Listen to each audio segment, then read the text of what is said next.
Boom, we're recording on Zoom and we are live on Facebook. And I'm excited because I've been looking forward to having this conversation. I have a special guest with me today, friends. She's somebody I've been actually following on Instagram for quite a while. I don't know how long, but it's been a while. Wow. And I love what you're doing. I love your posts, your attitude, your positive attitude and spirit and moving forward. And so my guest today is a lady who lives with multiple sclerosis. Okay. So not only is she living with it, but she also helps others who live with multiple sclerosis. And I love this because who better to learn from than somebody who's actually experiencing it? You've gone through training to even better help people, especially when it comes to the food, nutrition. Yep. So we'll get to that in a minute, but I am so honored to have you.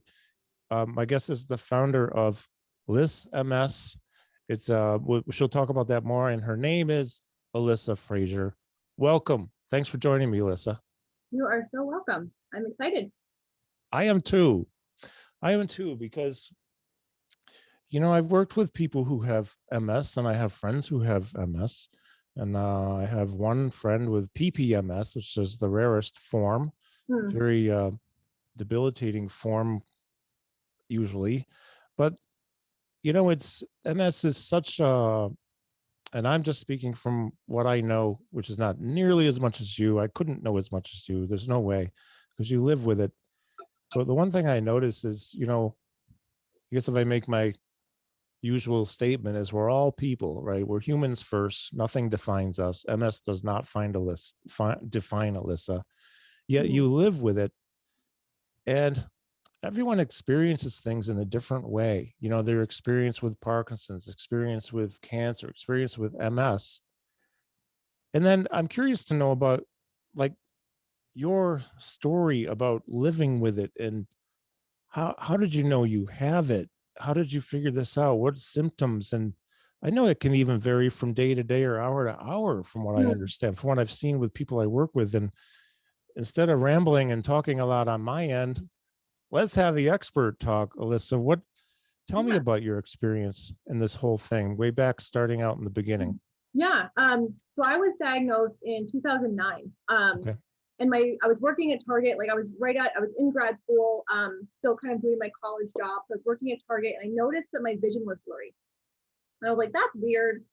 But I didn't think too much of it. I also had a weird electrical impulse when I went like this. I had a kind of zapped me all the way down. And I had attributed that to my, I had a back surgery the year before that in 2008. So I was just like, oh, my back's screwed up. I have to go to the neurosurgeon again, whatever. And I never connected that they both happened at the same time. I never connected that they could be the same thing. So I was like, oh, my vision's blurry, whatever. The normal, kind of stubborn 24-year-old. And so I waited to go to the doctor, and then I finally went to the eye doctor. So I was like, okay, this isn't getting better. I have to figure this out. And so he was like, you have 20/20 vision. There's nothing wrong, but based on what you're saying, you should go get an MRI. And I was like, that's dramatic, but all right. So I went and got an MRI, and then he called a few days later with the results. And he's like, you don't have a brain tumor, but you need to see a neurologist today. I was like, okay. That's a little aggressive. That's not too scary, is it? Jeez. Right? Thanks, doc. But so I went to a neurologist. I started all the testing, did more blood tests, more MRIs. I did a visual field test, and also a lumbar puncture, which was horrible. Yeah, sure. So, and then eventually the tests all came back, and my doctor was like, well, it looks like MS. And the diagnosis says if you have one instance of MS, it's called clinically isolated syndrome until you have another thing, which then will diagnose you with MS. So he diagnosed me with clinically isolated syndrome. I was in that kind of range of MS for about a year. And then in a follow-up MRI, there was more demyelination. So therefore, then he gave me the actual diagnosis. Okay. So he said, go on medication right away. And he gave me a stack of drug pamphlets, this big to read. And then was like, here you go, ready to go. And I'm like, I have no idea what I'm doing. So I just picked the one with the least side effects, which was Copaxone. Back then, you had to inject every single day. Now they changed it to, I think, every three times a week. Okay. So I was on that for a few years. Kind of sometimes took myself off of it because I was, again, a stubborn, probably 24, 25-year-old, didn't want this. I was angry. I was like, I don't want to stab myself every day. So I didn't for a long time. And then eventually went back on it, and then eventually had a relapse pretty soon after that. Okay. So I had 3 relapses, I think starting in like 2013, pretty quickly. So I like had numbness, tingling, horrible pain when anything touched my skin, like even lightly. I forget the name for that, but it was awful. And so it took me a while to kind of get back to where I am now. So just curious then, just for anyone who watches who may not be familiar with this quite, a relapse is, if you can describe, I know what it is, but can you describe how it is, what it is and how it was for you? What happened? Definitely. So when I started, when I first got diagnosed, like my eyesight got a little bit better, like it kind of resolved itself.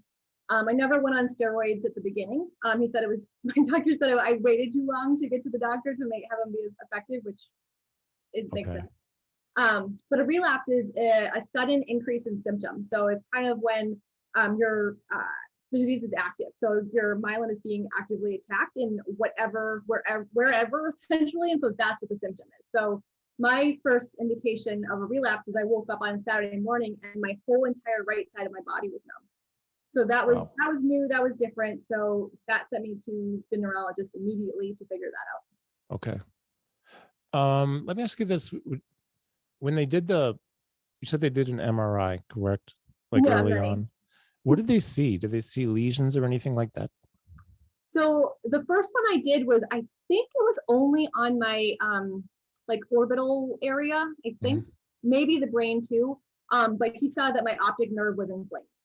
So when they do an MRI, they'll do it without contrast and then with contrast. And then if you see something with contrast, that means that there's blood flow and active demyelination happening. So that's what he saw, was the optic nerves that were inflamed. And then we looked at my brain and spinal cord and found a few other lesions in there. I see. Okay. Have you had MRIs since then? Oh yeah. And have there been any changes in the brain and in the lesions or the location of them? Like, do some ever heal up a little and do other ones develop? Yep. So I think a while ago it was thought that like they didn't really heal. Like once you have a lesion, you have it forever.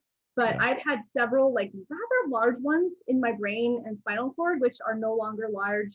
The huge one that I had in my brain is now gone. So I have a few that are still there a little bit, but a lot of them have resolved. I saw a study actually not too long ago that, bless his soul, someone with MS had an MRI for every 2 weeks for an entire year. And you could see in his brain that there would be lesions, but they would come and go. Yeah. So that in itself really kind of changed my thought about lesions being like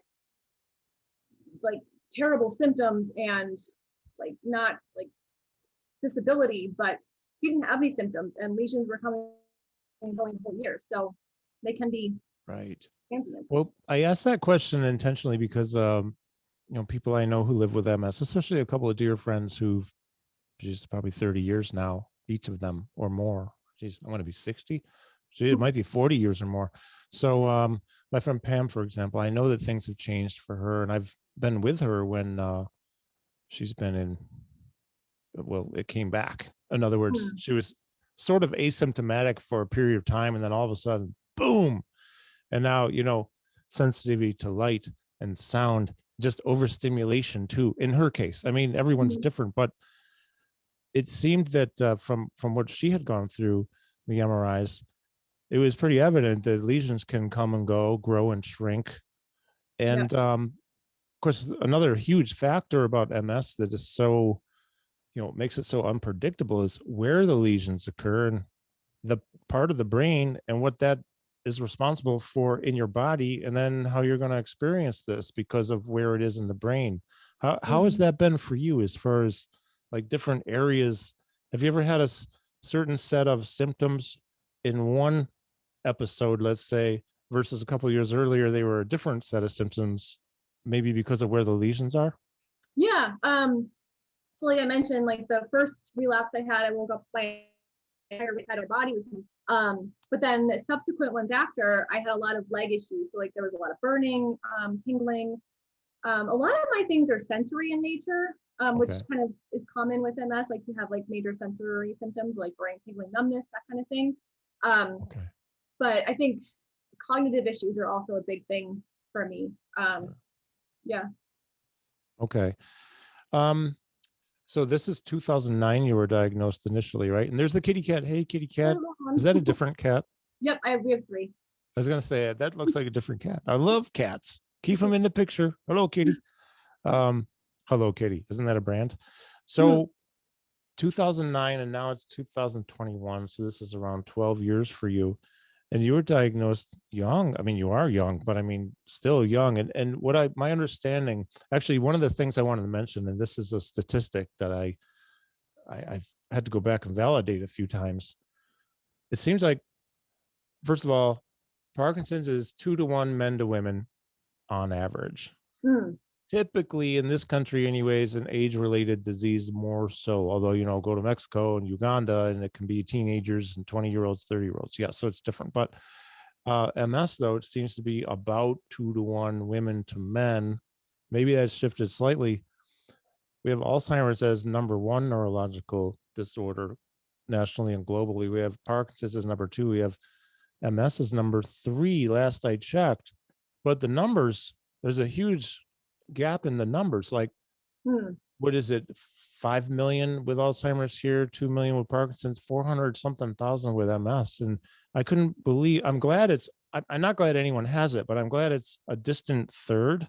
Yet at the same time, I can't believe how many of us know somebody who lives with MS. So it just seems like there would be much more of it, which I'm glad there's not. But it seems like there's a lot of awareness about it now. And of course, you're helping with that. And this is what we really need. And that's why I do these talks, because I want people to know stuff. I want them to learn from the real deal. You're the real deal, living and breathing, walking with MS. I still can't believe it's only 400,000, but maybe there's not enough awareness. We need to create more.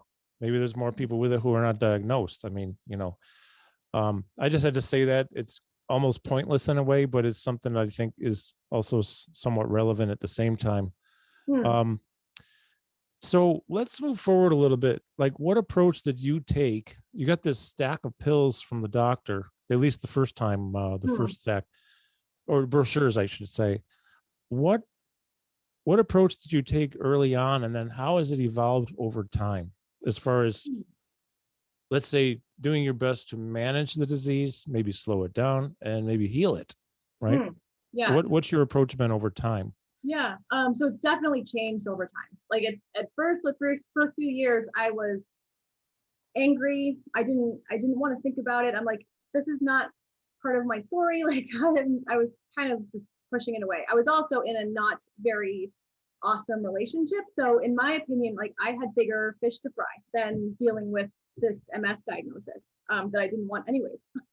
But then eventually after my relapses and I changed medication several times, and then finally landed on Tysabri, which is a medication because I had a pretty aggressive MS at that time. So I was like pretty much medication only at that point. And then I started to look things up and like research, and I had gone gluten-free a little bit before from like a fitness coach, like someone totally different. So I kind of entered that gluten-free paleo world and was like, oh, like people are also helping their disease with this, like not just like getting in shape. So then I started researching, and I eventually found the autoimmune protocol, or AIP, which is very similar to Walls, but it's like a little different in like kind of recommendations and stuff. I'm sorry, did you say Walls? Yeah. Similar to Walls? Dr. Yeah, Terry Walls, right? Yeah. Okay, cool. Yeah, I'm very familiar with her. Yeah. So I remember talking about it with my family because I was still at home at the time. So I was in grad school, and my family was like, "That's insane. You can't eliminate all that stuff." So I was like, "Okay, like I'll forget about it for the next few years." But then fast forward to like being on this aggressive medication, and I still had symptoms, and I'm like, something has to give here. So I had cut some things out of my diet, so I wasn't too far away from like kind of full elimination AIPs, like kind of how they talk about it. So I just went for it, like probably maybe like 8-ish months after I changed medication, and I realized that all of the symptoms I had, like I still was in pain, I was still fatigued, I still had some like sensory stuff, but all of that went away within 3 months. And I was like, this is also like how I got to where I am. Like, this is ridiculous. This is amazing. I have to help people with this. Like, I have to tell people that this is possible. Well, let me ask you. Okay, yeah, actually, no, we'll get to this because this is what you do. So that's interesting. Now, I'm just curious over, we can kind of start to bob and weave. I want to talk about how you're helping people. Now, you've had training in various capacities to really get to know so much, to be the expert who's able to help others, which I know you're doing and I love. Why don't we go there now? Because I can jump back and forth between things you've done and things you're doing for yourself and for others. At what point did you realize, I should say, that, okay, you know what, other people, they could benefit from whatever it is that what I know, this has helped me. When was that? How did you get started in that? So at the time of like when all throughout pretty much essentially my first few years of diagnosis, I was working as a mental health therapist in a residential program, and it was an incredibly stressful job. So I left there in 2015 because I realized that the stress was not helping. It was making all my symptoms. Well, stress and anxiety are not good for anyone, especially like MS, Parkinson's. It exacerbates all the symptoms you're having. Oh yeah. Yeah. Yeah. So I felt like my job was like literally kind of slowly killing me. So I went to a few other agencies, but then eventually found a health coach job posting. So I transitioned to there and then got like all sorts of certifications. Like I got my personal trainer certification, my nutrition, because I had always been interested in it, but like it as a job. But now I was like, oh, now I'm gonna. Sure. Do you have, I'm just curious, is there any family history of MS in your family? Well, I am adopted. Neurological things? So little funny story about that. So I'm adopted. So I don't know my full family history. Okay. But I was able to talk to some family members, and there is not MS in my family history. However, I was just talking to my mom the other day, and she has Parkinson's. And we were talking about where we grew up, and it was around like kind of a toxic chemical area.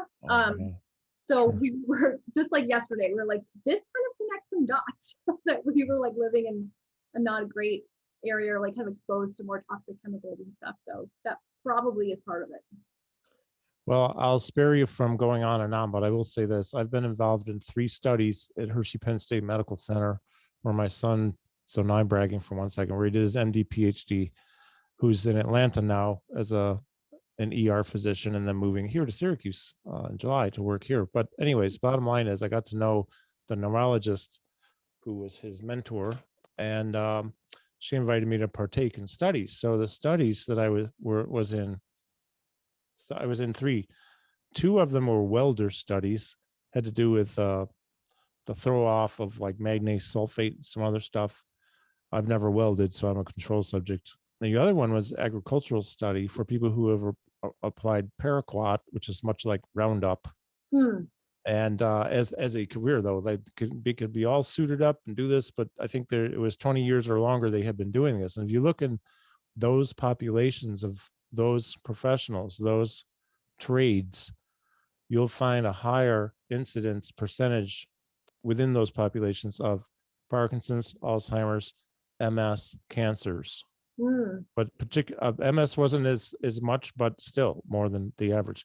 Same thing. And this is just kind of to drive home this point that maybe a toxic environment, even if it's off in the distance somewhere, but literally if the wind blows, there's another California study that's a big study about a community, Southern Cal, downwind generally of a big farming community that use crop dusters to fly over and drop paraquat, big paraquat study, where the paraquat, they're breathing it in and it's in their water supply, and the percentage of people with neurological issues in that community of thousands of people is much higher than a community without it. So we don't know for sure, but we can surely speculate. There's a pretty good chance that there's something to do with it. Plus, if you're genetically predisposed to something like cancer or whatever, and the toxin mutates the gene, and like, boom, you now have MS. Boom, you have Parkinson's, you have cancer, whatever it is. These toxins we keep learning more, and I'm sure you know about it too, but it's really it's sad, but it's interesting. And the more we know, the more we can be aware and try to take precautions to not, be around these things. Yep. What was near you? What were the toxins? Do you know? I'm not entirely sure. So this was around my grandparents' house in Ashtabula, Ohio, which is like some random town near Lake Erie, but there's a lot of chemical plants. My grandmother worked at a chlorine plant. So there was all sorts of just kind of chemical things around us. Just another random fact is I taught in Nashville a few times, and we had a gentleman there who worked at the Nissan plant. I'm pretty sure it was in wherever it is, Smyrna or something like that, near Nashville, Illinois. And he worked in the paint department. Now he suits up every day, so do all of them. The people in the paint department at that plant, there's a lot of problems. Even though they're suited up and masked up, they're still getting this stuff in their system. And so, it's a big beware of, that kind of thing. We have some friends with us. Kevin Bowman is here. Anna Rivas is here. Kate Perkins, Kate. How's Rick? We're talking about MS today with my guest, Alissa Frazier, who is the founder of LissMS, and she helps people. And I want to go into that. I kind of started, and then, of course, I'm talking too much. So let's segue, though, more into you beginning this process. You said you stopped the job as a therapist. The stress and the anxiety were exacerbating your symptoms. You started, got a personal trainer, health coach. This was the beginning of a journey of helping others, right? Yeah. When was this about? Like, how long ago? So I originally switched in 2015. I left my the first therapist job I had. So then I went to, like, over the next 2 years, I went to a few other places, maybe 3 years. And then I switched to the health coaching and got all of the other stuff, and kind of did both at the same time. So it was like it was a corporate health coaching job, but then I was like, well, I want to do like this for myself, essentially. So I kind of built my own thing while I was still working there at the same time. Right. Okay.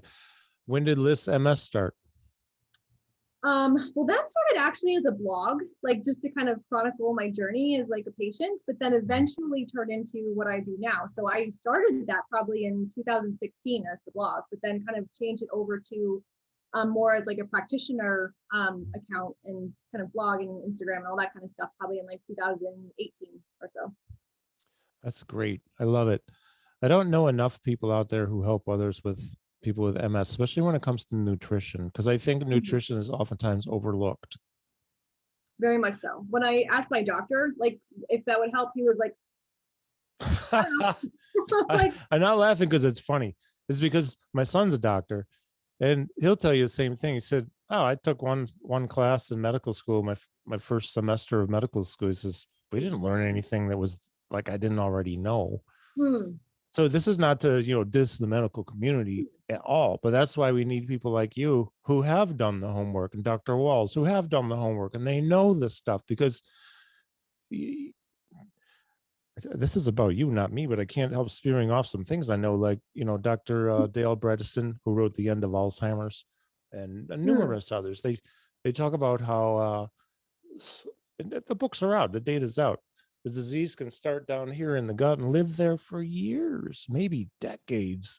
And probably the vagus nerve connection, eventually it just travels up, and now it's in your brain, and now you've really got some problems. So nutrition is a big deal.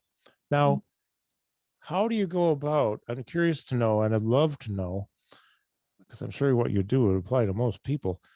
How do you go about the nutritional advisement process? Like, what do you recommend? Is it a step-by-step process for people like me who can't change cold turkey very easy? Yes. Yeah. So like most people can't do cold turkey, and that's fine. Like, Or we become miserable. Right. Exactly. You're miserable, and like it's just way too much all at once. So absolutely a step-by-step approach. It really kind of depends on the person, like where they're coming from.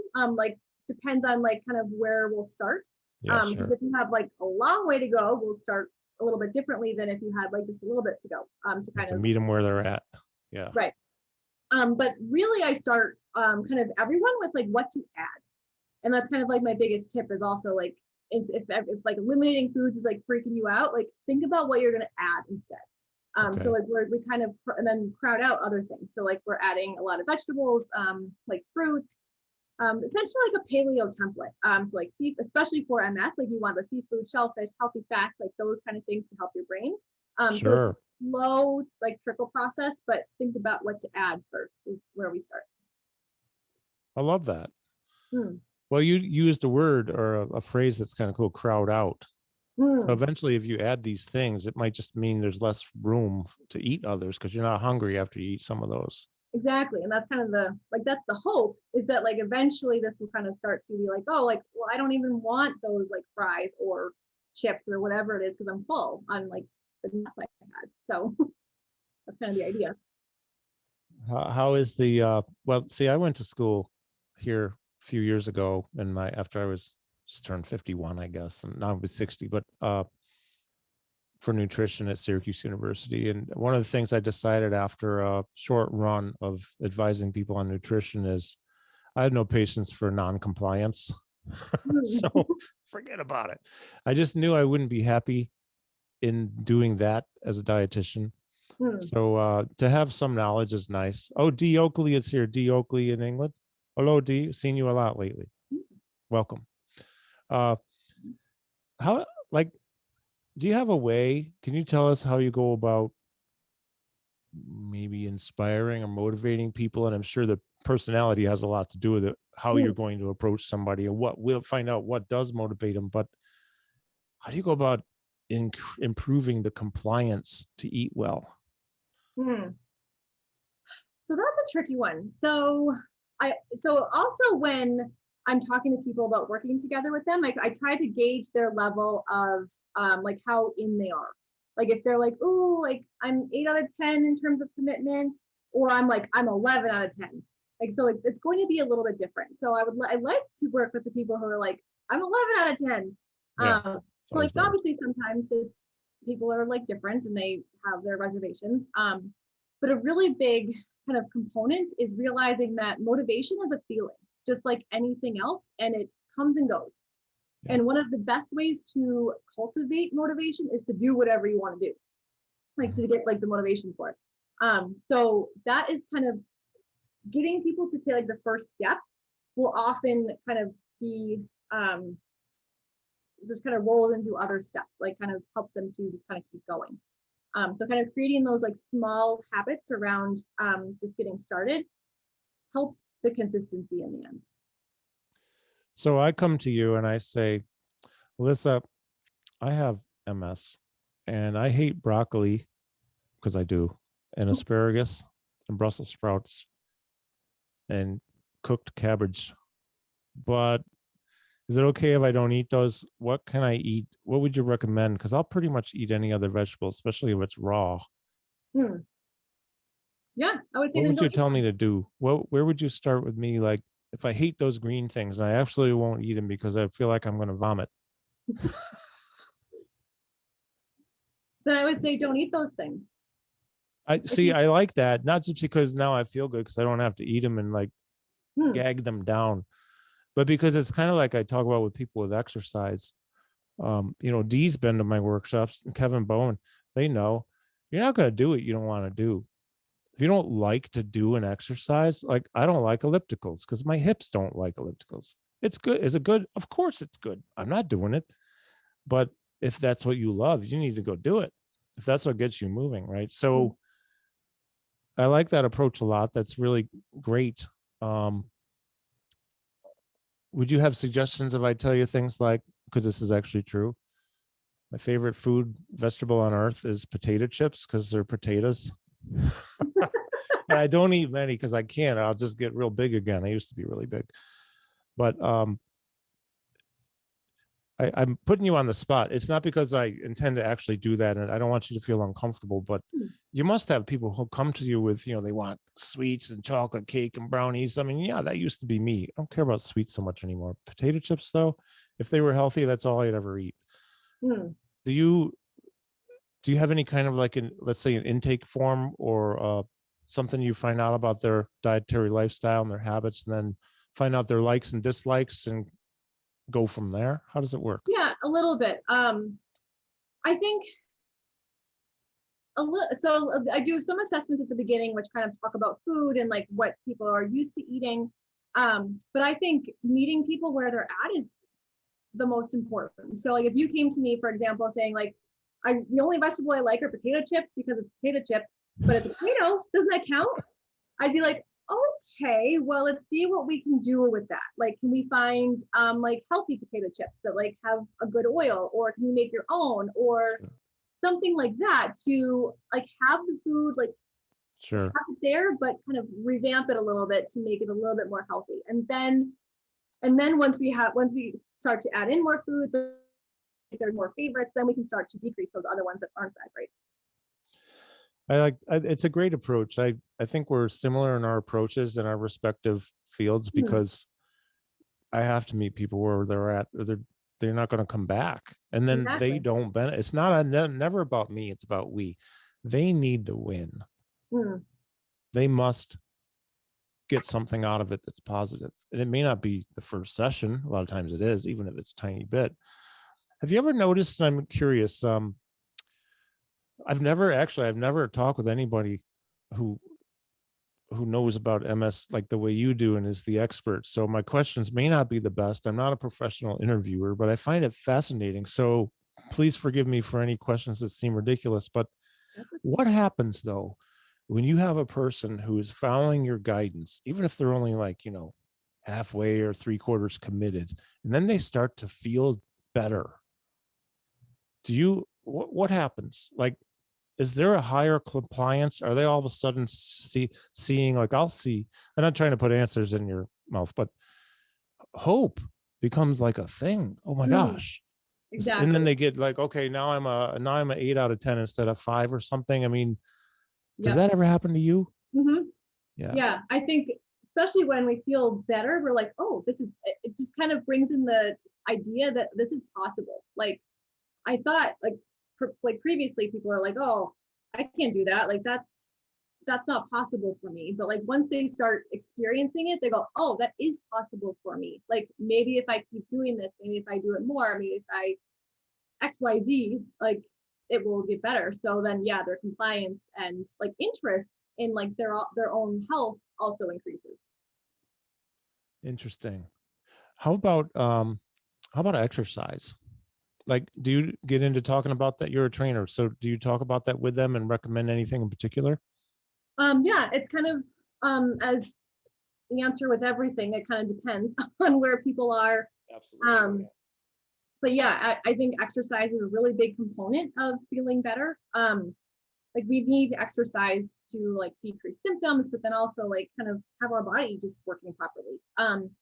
So I think it's really important. So some people start really slow. Some people, because like they have exercise intolerance or something, so they need to like really have incremental, like slow steps. Some people are okay and just kind of need some guidance on like what is better, like not so good for their body. But yeah, I think exercise is a big component.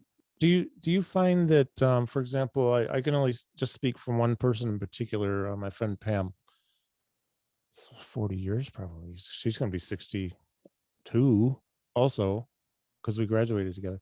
So I'm thinking that I know that she's been through times, even from day to day or even hour to hour, where, well, I was with her in a gym a couple of times, and I remember after 5 minutes she was done because like fatigue set in, muscular fatigue and other fatigue, and like there's no way she's doing any more of these lat pull downs or any kind of. Have you ever dealt with fatigue in this regard, regarding like movement, physical fatigue, like movement, exercise? Oh yeah.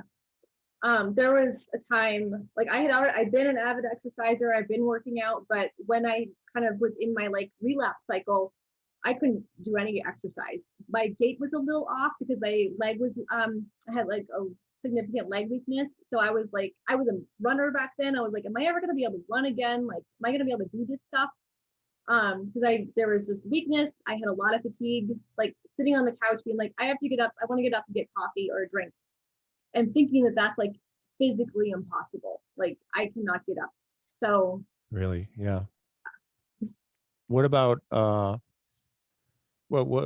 made the terrible mistake a couple times, only twice, of pushing somebody too far with MS, where I ruined their, not only their day, but like the next couple of days, because the fatigue set in and they wanted to keep going. I'm okay, well, let's keep going. And that was not good.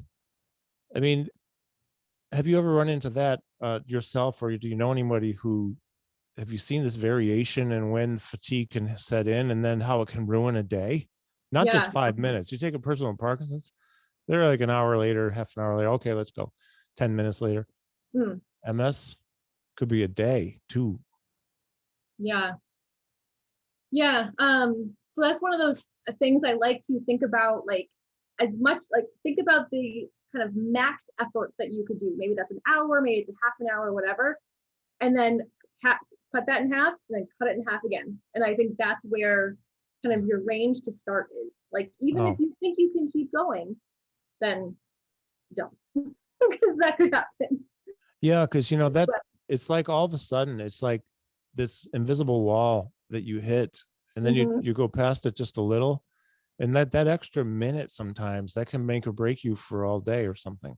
Yeah, unfortunately. Interesting. Yeah. So let me dial back now. So let's say because you have people who reach out to you, I'm sure, obviously, because of what you do to help people. And I'm not trying to segue out here and end. I have a lot of more questions, but I'm curious because I want to make sure people hear this early on, is how do people reach you to set up an appointment to start working with you to get help? Yeah. Instagram is a great place. I'm at liss.ms. That's a great place. My website's a great place also.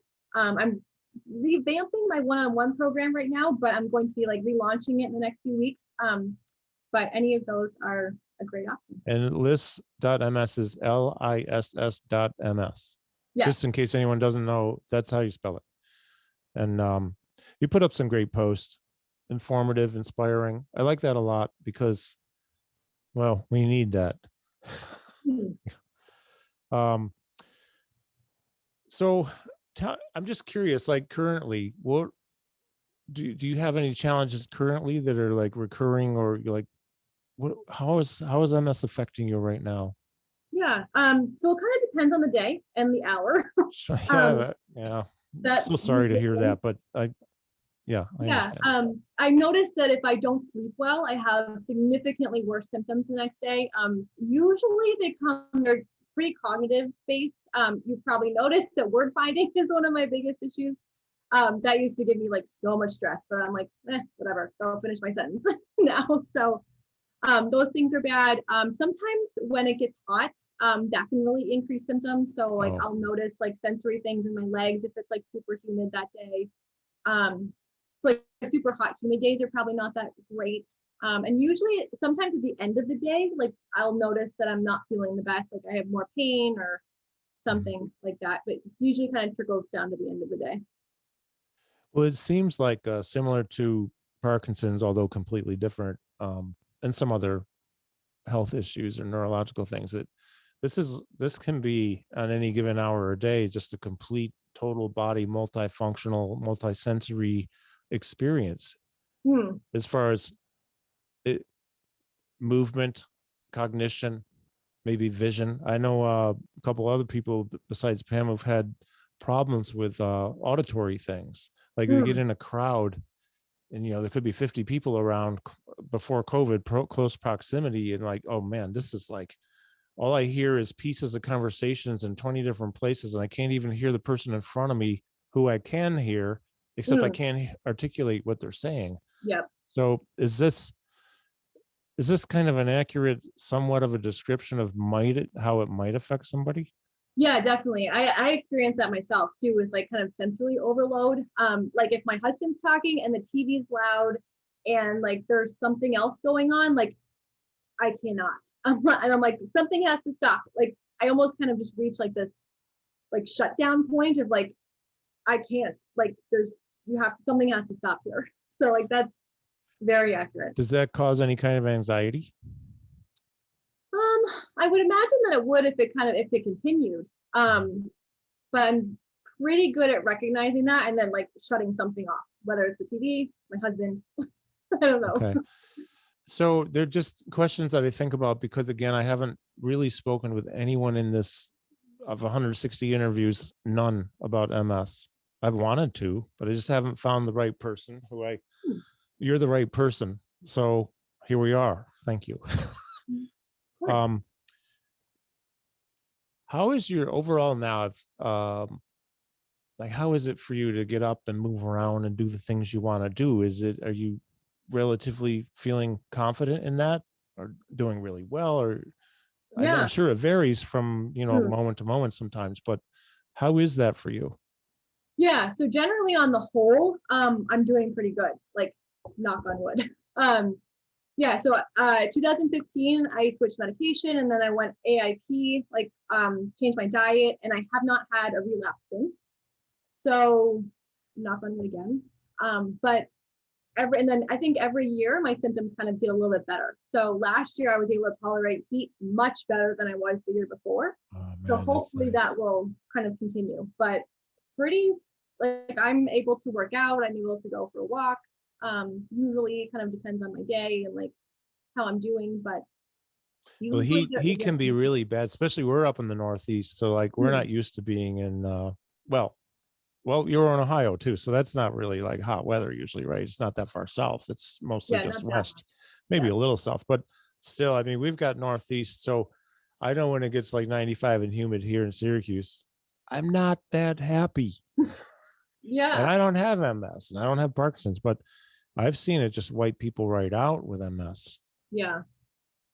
Exhaustion. Usually the exhaustion hits with like the higher heat, and like for me, humidity is the thing. Like if it's a 90-degree day but totally dry, it's not as bad if it was 90 and really humid. So for me, I think it's the humidity, and like that just sometimes makes me feel like I'm walking through molasses.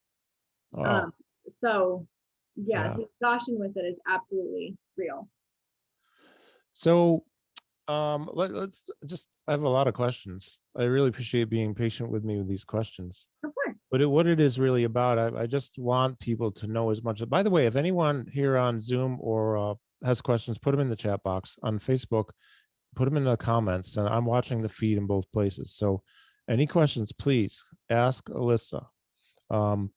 She's the expert. I'm just a facilitator here who talks too much sometimes. But anyways, if I wasn't ridiculous, I'd be boring. So I have to put in stupid jokes once in a while. That's my new line. Be ridiculous. Okay, so let's go back now. It seems as if, and I don't know, correct me if I'm wrong, please. It seems that pain can accompany MS often. And it also seems that it is underdiagnosed by the medical world. What's your experience with that? Yeah.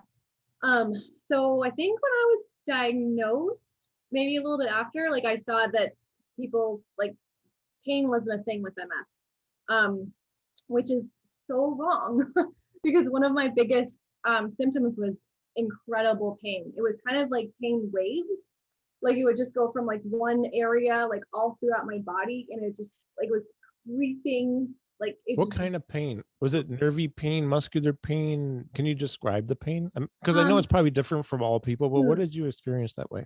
It wasn't necessarily joint pain or like muscle pain. It felt like just like deeper and just kind of like rolling through my body. It was interesting. I was actually like still working at the residential program, and I was in an office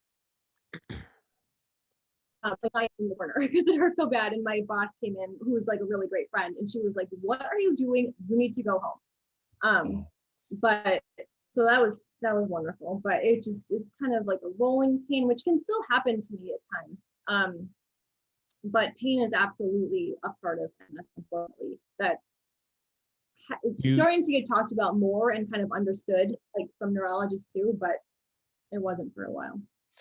Yeah, I mean, all this stuff is, excuse me, so complex. I mean, I'm literally every day, although I've been slacking for a couple of days with not that much time, but every day I'm trying to learn more about the brain.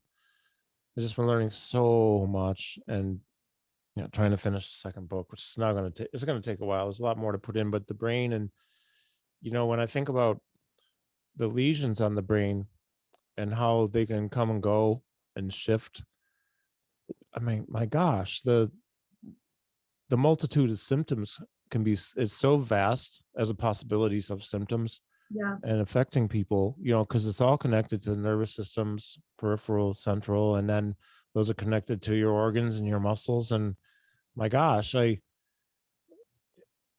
I know there's a lot more to learn about this. I'm not talking for me, of course, but for the medical community too, because understanding how this thing works, and what can they do about it? What can they do to diminish the pain? Do you have any like pain management strategies that you either work on yourself, administer to yourself, or recommend to people? Yeah. So I found, so when I was in that kind of pain flare, and my boss sent me home, she actually made an appointment and sent me to an acupuncturist. Oh, cool. And so I went from maybe like a 9 out of 10 pain to like a 4 out of 10 pain, just from one session essentially. So I think acupuncture can be really helpful. Like any of those, like energy medicine, like acupuncture, massage, anything like that can be helpful. I find a lot of people benefit from like either CBD, like a tincture, like a oral CBD, or a CBD lotion can be really helpful too. Oh yes. Do you put it? Where do you put that? The lotion. I know the wrist is a popular place for some things, but where do you put that lotion? I put it wherever it hurts usually. Oh, okay, yeah, that makes sense. Yeah, like kind of topical, and then it kind of goes in. Okay. I'm just thinking, my friend who I work with, remember I had asked you about PPMS, and there's a lady, Marissa, who works in the same building I do. I have a little studio that I have in my own business. And Camillus, Kate, I'm in Camillus. You're in Camillus too. Anyways, Kate and her husband are like two of the best, greatest people in the world. We've known each other for a long, long time. Miss you all. Man, COVID really made us all miss each other. But anyways, there's an acupuncturist there. She also does other stuff too. And I had one treatment with her. It just so happens that the same day that I had the treatment, I also tested positive for COVID. But I'm okay now, and she never got it. So I had a mask on, of course, but wow, what a difference I felt just in myself with some of the neck issues I was dealing with, just tension. And then my friend with PPMS goes into her, and when he comes out, he's like a different guy for a while. Yeah. So a good acupuncturist can really go a long ways, it seems, with any of this stuff. Yeah, I think so. I like acupuncture, chiropractor, anyone who's like kind of working with the nervous system already is going to be like really helpful in terms of like MS and like symptoms and management that way. Do you ever have a sensation, or anyone you work with, have they ever described a sensation where, let's say you're out on the beach, you're barefoot, and like the sand and maybe little pieces of shells or pebbles, are they overstimulating ever, or any kind of sensory, like touch kind of overstimulation? Do you ever feel like, oh no, don't touch me? Or I can't walk in barefoot because it's going to kill me because my feet hurt so much? Anything like that? Yeah, definitely. I haven't had any issues with my feet, but definitely like sensory, like don't touch me. That happened like during my relapses, and I would get, I think it's called anhedonia, of like if something is really like even your clothes touching your skin were like it was like so painful. So that more so like a kind of sensory, like I don't want to hug, like don't touch me, but my feet have been okay so far. That's good. Yeah. Well, another thing that I'm curious though about too is I have a number of thoughts going on. I want to go down two roads, but I can only pick one and then the other one. let's talk about cognition, because I know that sometimes there are issues with, let's say, um, I'll just say if fogginess, maybe lack of focus. Well, that's for all of us, but in MS though, it seems that that can vary from hour to hour, day to day. I imagine it probably has to do with the lesions and all that. But besides that, what kind of challenges have you faced in that arena? And then how about, do you have any stories about people, don't name names, but anyone you've know who's dealt with that kind of thing, like anything you want to share about that? Because I think that's Yeah. really important to realize. I want people to realize that this is a multifaceted, multi-symptomatic potentially, and it can vary from day to day, hour to hour. Things can come and go. You might be cognitively fine for a year, and then all of a sudden, right? So, please tell us more about cognitive challenges that you may have had. Yeah, definitely. So they can just kind of like all the symptoms, it can be really anything. But like I think brain fog is a big one, like you mentioned. Like just not really thinking clearly, like thinking like there's like a haze. You can't focus, memory is a big one that can be impacted. Word finding is a big one. And sometimes, at least for me, like my brain can just go blank. I think that's a combination of like cognitive, but then also a little of anxiety in there too. I remember in a meeting, like could not think of a word, like everything just, I was presenting on something and everything just was gone. So that can absolutely happen.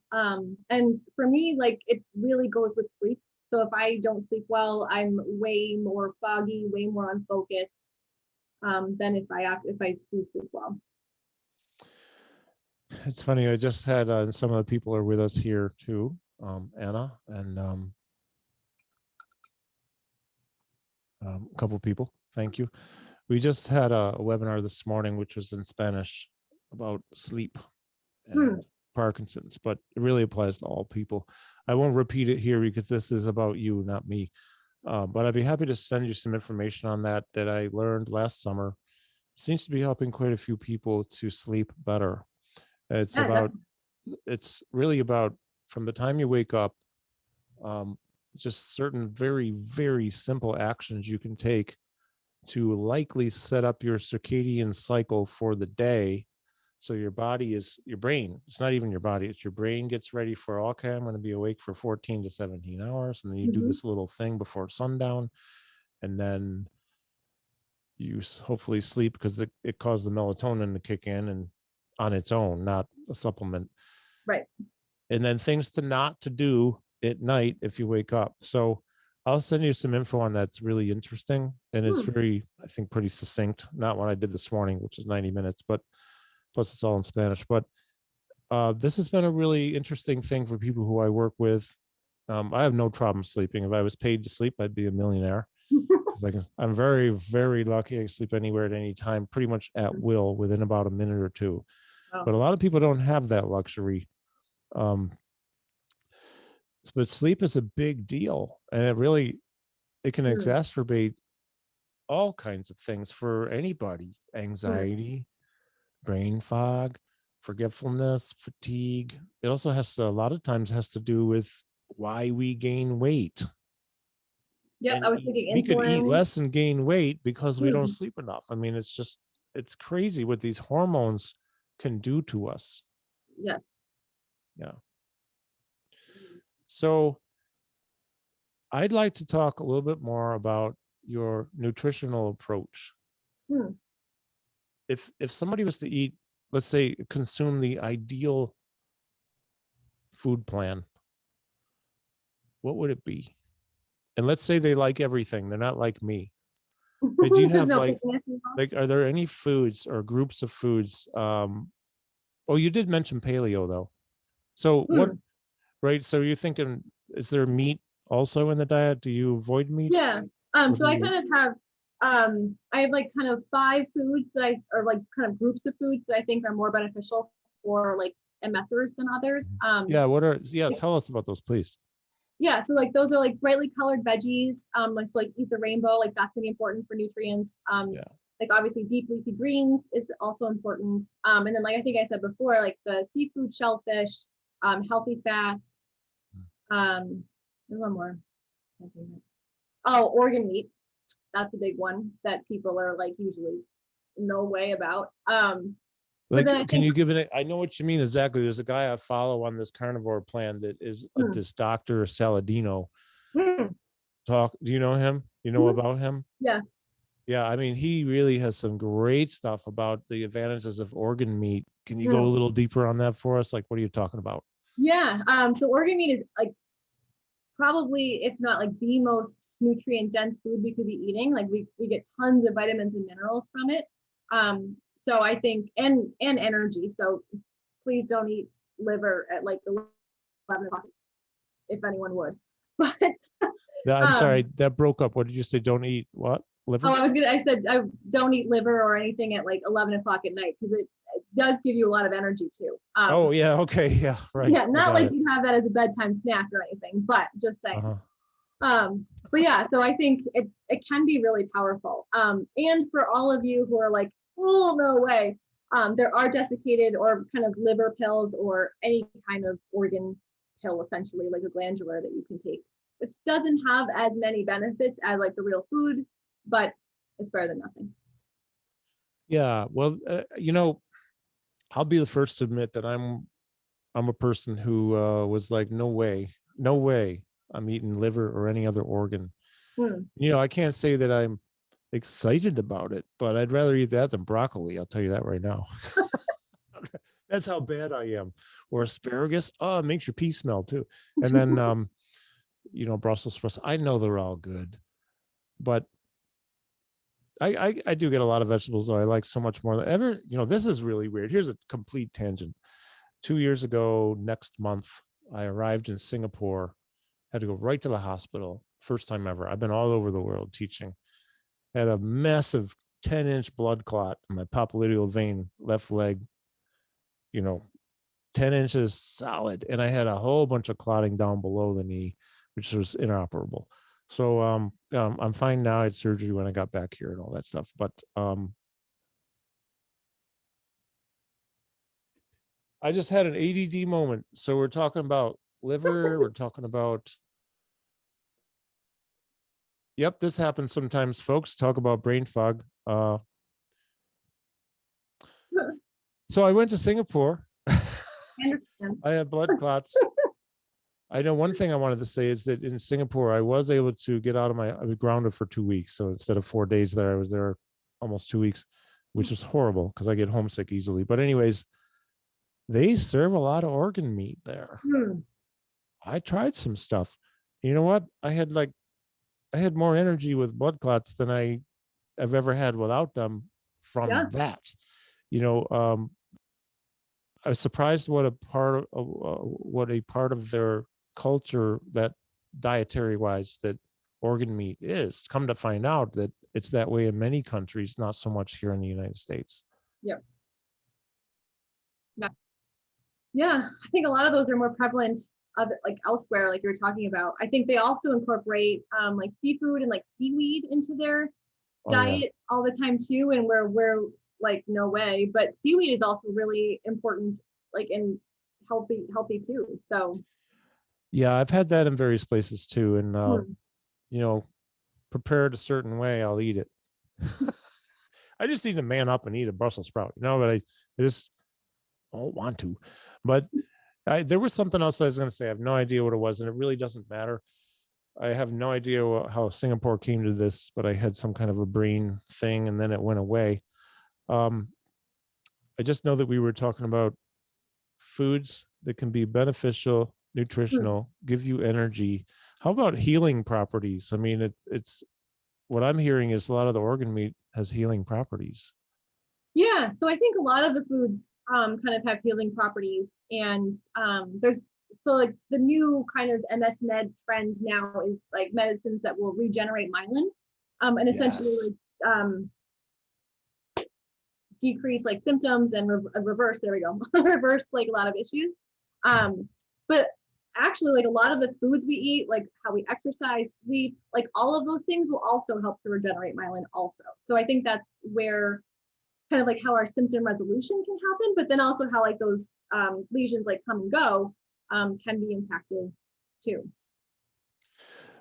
Yeah, and that's part of that whole, well, the holistic thing is, if you don't sleep well and do everything else well, you won't do everything as well as you would if you slept well. Right. If you sleep well and you eat like crap, well, actually, you probably end up not sleeping that well, because crappy shit makes you, pardon my French, it makes you not sleep as well, generally speaking, especially there's a lot of sugars and all that stuff. But, then you take pills for it, and side effects and all this, and type 2 diabetes. And I'm not judging. I'm just saying that this holistic thing is so important. Humans were designed to move. We're supposed to be moving. I'll run another random fact. According to, I'll show you. He's right near you. He's at Harvard. This gentleman has become a friend. He's Harvard Med School professor, Dr. John Rady. Actually, this is a great book. You would love this book. Go Wild talks about a holistic lifestyle, meaning we are designed to move. I interviewed him about a year ago. 11,000 years ago, before farming was a thing, the average human moved about 14 miles per day on their feet. And they were hungry, and the hunger caused them to be very focused. I purposely don't eat much during the day lately because I gained some weight during COVID, when I had COVID and long hauler symptoms, and wasn't moving much because of massive fatigue. And I am getting this belly off of me for once and for all. I've been there before. Last fall, I started to gain.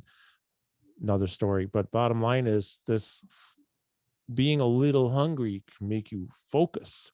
And of course, a lion out there hunting is going to be hungry and go after its prey, and is highly focused when it goes after the prey. So boom, it gets it, it eats, it's tired, it takes a nap, and it does repeats, right? So humans were designed to move. They were designed to move outdoors. So we should be moving. So that's part of a holistic lifestyle. We need to get enough sleep. We need to eat things. He talks about different types of, bison and other meats and organs, and how all of this goes together in a holistic lifestyle.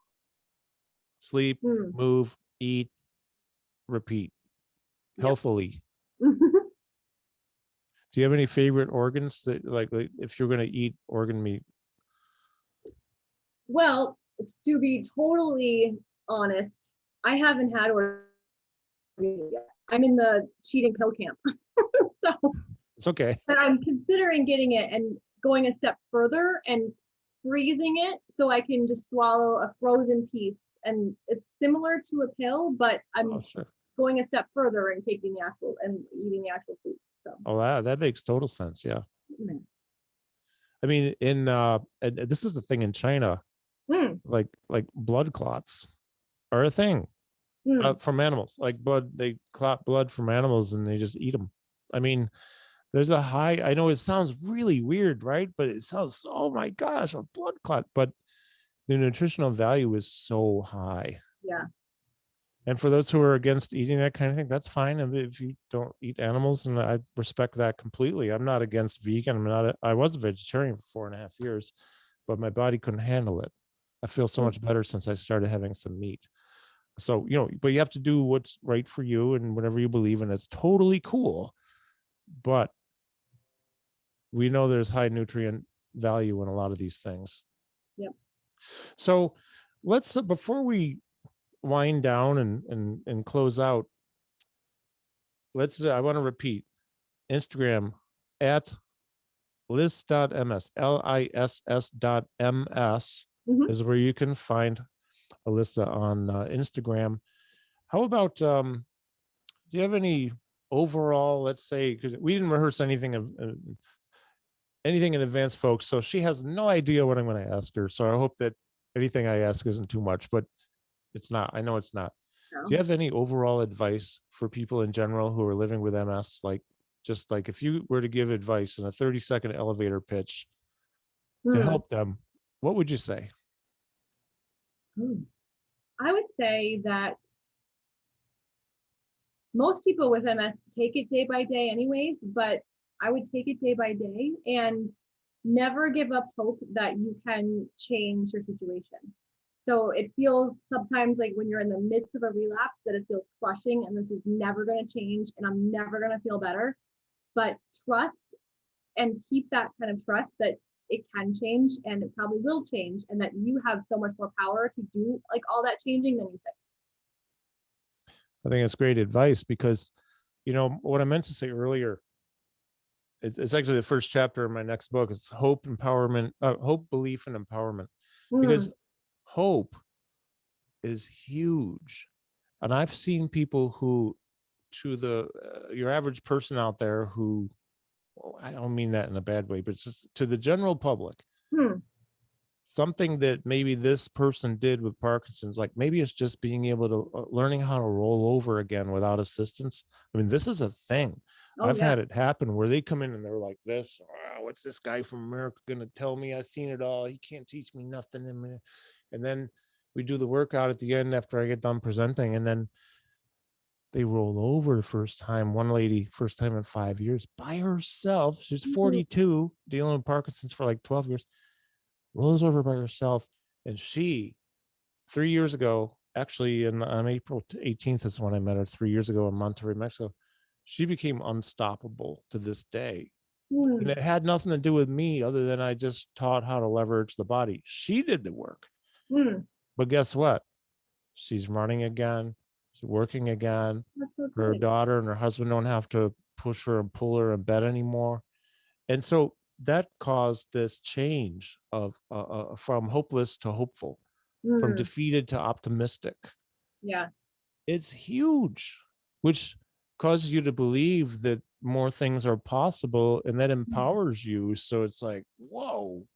So like your advice is so good because there is a lot we can change. We just have to figure out what it is, right? Yeah. Yeah. So people need to contact you at miss.ms, list.ms, if they want to have you as their expert consultant. Yeah. That's awesome. Hey, this has been fun. Yeah, very good. I appreciate it a lot. Yeah, me too. I have, like I said before, I'm repeating myself, but I haven't had a conversation like this that will be online and is online and posted with somebody who lives with MS. So for me, this is really special. I appreciate your time very much, Alissa. Oh, well, thank you. Thank you for having me. We'll have to stay in touch. If I get out Boston way, I'll let you know. Maybe husband and you and my wife, you grab coffee or whatever. Definitely. Or some liver. Sorry, I'm kind of joking. But yeah, so we've had a lot of nice likes on this, so I'm glad people are enjoying this. I'm thanking everybody for watching, all who have joined us. Appreciate this very much. What I'll do is I'll put this up on YouTube, probably go up tomorrow, and I'll tag you on that, and then it'll be in this playlist of mine, and people can watch again. Got to change the world one person at a time, right? One interview at a time. Let's get out there and change the world. People need help. Thanks, Alissa. Really appreciate it. Best luck to you. Best wishes. Keep up the great work. We'll be in touch soon, okay? Awesome. Thank you so much. You're welcome. My pleasure. Bye-bye. Bye. Bye-bye.